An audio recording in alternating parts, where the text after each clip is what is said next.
Hello internet, my name is Lave and I watched Hobbs Shaw, which is a spin-off to the Fast and Furious franchise, which I can't believe is such a big behemoth of a film franchise. Like, we're 8 movies deep into that, soon to be 9, not including this one, which is directed by David Leitch, who has a background in action movies, directing films like John Wick and Atomic Blonde and Deadpool 2. And it's more of the same. This time an MI6 agent gets involved called Hattie Shaw, who turns out to be Deckard's sister. She gets embroiled in a mission involving a deadly virus called Snowflake and is pursued by a cyber-enhanced assassin called Brixton, so Hobbs and Shaw reluctantly have to work together to save her and the world. So this is probably going to be a very short review because I already feel like I've explained why I'm not the biggest fan of the Furious franchise when compared to other people out there in my Fate of the Furious review, which I did a year or so ago. You can watch that by clicking the link up here or down in the description. In terms of the narrative, this film is basically Mission Impossible 2 mixed with Skyfall, with the added element of the odd couple being The Rock and Jason Statham thrown into the mix. That's pretty much it. And that relationship works, or rather the fact that it doesn't work, they don't like each other, is good. They've got good locker room banter, with The Rock being the bulldozer meathead smashing his way through stuff, whilst the Stath is more refined and tactical and stealthy. In fact, I'd even go as far to say that I actually enjoyed the Stath more than I did The Rock in this one, because he actually did drop that weird kind of American Cockney accent which he tends to use in all of his films, and he just plays it as a British guy at first. The longer the film goes on, that does come back into it, his Americockney accent. It's really weird. Helen Mirren is also back as his Peggy Mitchell type mum. I was really hoping that she was going to drop another line like she did in the last one, where she's like,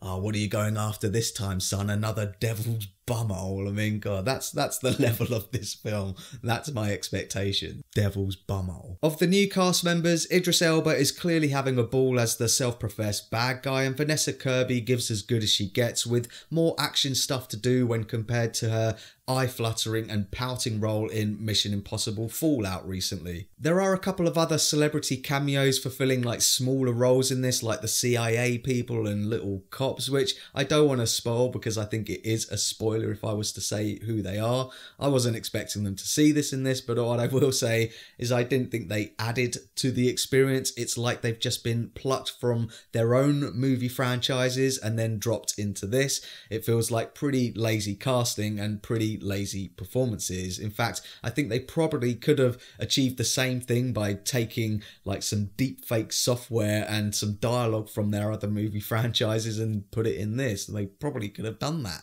Speaking of the VFX, it's what you would expect, using CGI to pull off the physics-defying stuff, but Leitch is a competent action director, especially when it comes to the hand-to-hand stuff, and that's where Statham is totally in his element. The whole film is basically a showreel for stunt and visual effects work, and I was getting fatigued by it towards the end because it's literally non-stop, like one after the other. And I kind of feel like the Fast and Furious films get away with a lot of stuff because people go in saying, oh, you know, it's Fast and Furious, it's supposed to be stupid, but that doesn't mean that I would forgive it for any other like mistakes and continuity errors. For example, there's a fight scene that kind of starts at night, it's completely pitch black, and within seconds it's daytime again. And there is a classic moment. I'm not sure if it's a mistake, I'm not sure if I missed something, if I looked away at the wrong time, but there's a moment where Stath and The Rock break into a place, but before they do, they plant a bomb with a timer. It's counting down, they make their escape, and it blows up as they make their escape, and then it leads into another car and truck chase scene.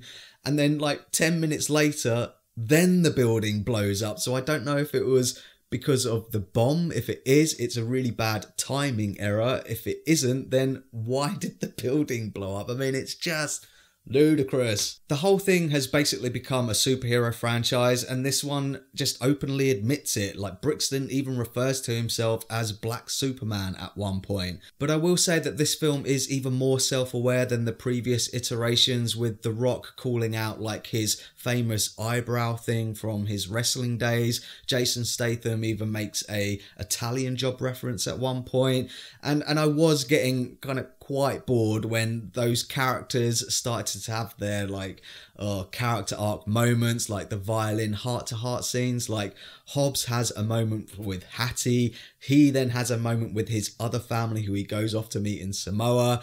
Hattie then has a moment with Shaw. Shaw then has a moment with Hobbs. And I was like, why am I seeing this stuff? Like, everyone's just come here to see guns and explosions, and then it does happen all again, and then it's over. That's it. That's my review. Guns and explosions. That's it. So that's my thoughts on Hobbs and Shaw, and pause the video if you want to take a closer look at my enjoyment tracker now. Like I say, I'm not the biggest fan of the Fast and Furious franchise. I think it's more interesting the fact that The Rock has kind of taken over this franchise from Vin Diesel. I think that's a more interesting story than the actual films. The way I see it, they're kind of like the Resident Evil films, just a bit better, but not as good as the Mission Impossible films, which they're clearly trying to be. But I don't, begrudge anyone who likes these films. It killed 2 hours at the cinema and it delivered exactly what I was expecting. But let me know what you thought of Hobbs and Shaw down in the comments. And as always, thanks very much for watching this review. I really do appreciate it. If you can, give it a like and don't forget to share the Lave. American Cockney. He's Americockney.